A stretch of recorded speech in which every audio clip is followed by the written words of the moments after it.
Most MCU revenge stories don't end with victory. They end with something broken. Because armies can be stopped, weapons can be taken away. But someone who has already lost everything and decided they have nothing left to protect, that's a different problem entirely. This is every revenge story in the MCU that left permanent damage, and the one that cost the most isn't who you'd expect. From Loki to Tony Stark, MCU revenge never creates heroes, it creates scars. But which one became the most brutal? Loki. Revenge against identity. Loki was never supposed to find out. The moment in Thor where he reaches into the vault and touches the casket of ancient winters, watching his skin turn blue, that's where everything starts. Not with a battle, with a hand changing color and a father unable to explain it. Growing up beside Thor meant always being second. Thor got the coronation. Thor got the crowds. Loki stood to the side in every frame, present, smiling, already somewhere else in his head. Then the casket told him why. He wasn't just adopted, he was a frost giant, born from the enemy Odin spent years fighting. The throne room confrontation that follows is the scene that defines his entire arc. Loki doesn't scream. He asks questions in a completely controlled voice, and that control is what makes it devastating. He wanted answers more than revenge. The answers he got were worse than anything he imagined, so he pivoted. If belonging wasn't available,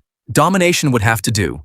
In the Avengers, watch Loki's face in the Stuttgart scene. Forcing people to kneel, that's not a strategy. That's someone who decided that if the world wouldn't accept him, he'd make it bow instead. The glorious purpose of speech isn't confidence. It's a man who turned rejection into a worldview. The revenge was never against Thor. It was against the version of himself that was never enough. Zemo. The man who broke the Avengers without powers. No armor, no super serum, no army, just loss and patience. The scene that establishes Zemo is easy to miss in Civil War. He's in a hotel room reading files, watching Sokovia footage. His family died in the aftermath of Age of Ultron, not from a villain, but from the collateral damage of heroes saving the world. He's not angry at monsters. He's angry at the people everyone else is thanking. And he realized something no other MCU villain had figured out. You don't beat the Avengers with strength. You make them destroy themselves. He framed Bucky for the Vienna bombing, manipulated the UN investigation, forced Tony and Steve into opposing positions.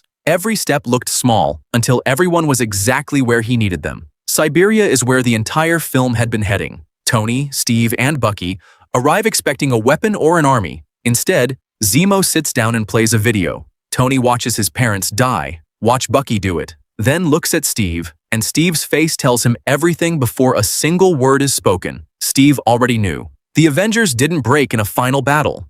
They shattered in a bunker because of one video and one silence. And Zemo just stood there. No powers, no army, exactly what he planned. Killmonger.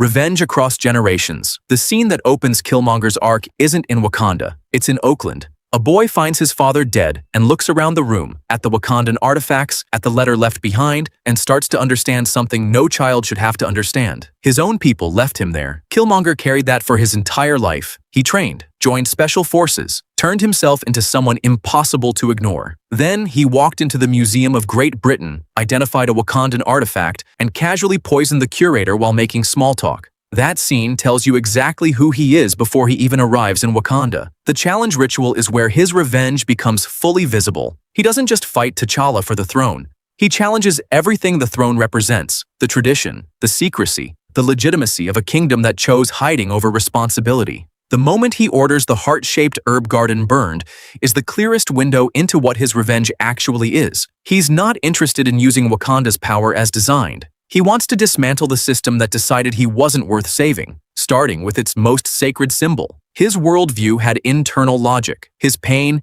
had a legitimate source, but coherent pain pushed far enough still becomes something else. By the end, Killmonger wasn't pursuing justice. He wanted suffering to become equal. Those are two completely different things, which is the most uncomfortable truth Black Panther ever told. Wanda. Revenge against reality itself. Wanda's revenge story is different because there's no single villain at the end of it. The loss accumulated across films, parents, Pietro. She felt his death as something going quiet inside her. Vision died twice in Infinity War, the second time directly in front of her. Then 5 years disappeared in the blip. By WandaVision, Wanda isn't making choices anymore. She's in complete psychological collapse with reality-altering powers. The episode 4 scene where Monica Rambeau gets expelled from the Hex shows the full scale. Wanda rewrote an entire town without fully registering what she was doing. The grief was operating on autopilot. The Darkhold gave that grief a direction. It showed her universes where her children already existed, alive, real, waiting. That's the moment grief became obsession, and obsession became something the multiverse needed to fear. The Illuminati scene in Multiverse of Madness is the hardest to watch, not because of the violence, but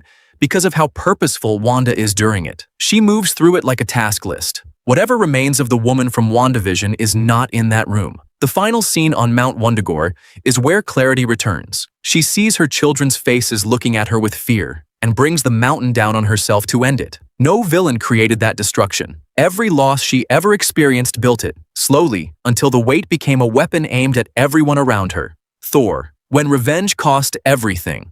Thor's revenge arc doesn't begin with a speech, it begins with a hammer that finally works. The Wakanda arrival in Infinity War, Stormbreaker cutting through the storm, the entire battle shifting, is everything his revenge was supposed to feel like. He built a weapon designed specifically to kill Thanos. He crossed the universe. It worked. Stormbreaker hit Thanos in the chest. Thor stepped forward and pushed it deeper. Then he stepped back. He wanted Thanos to feel it. He needed that acknowledgement more than he needed the kill to be clean and certain.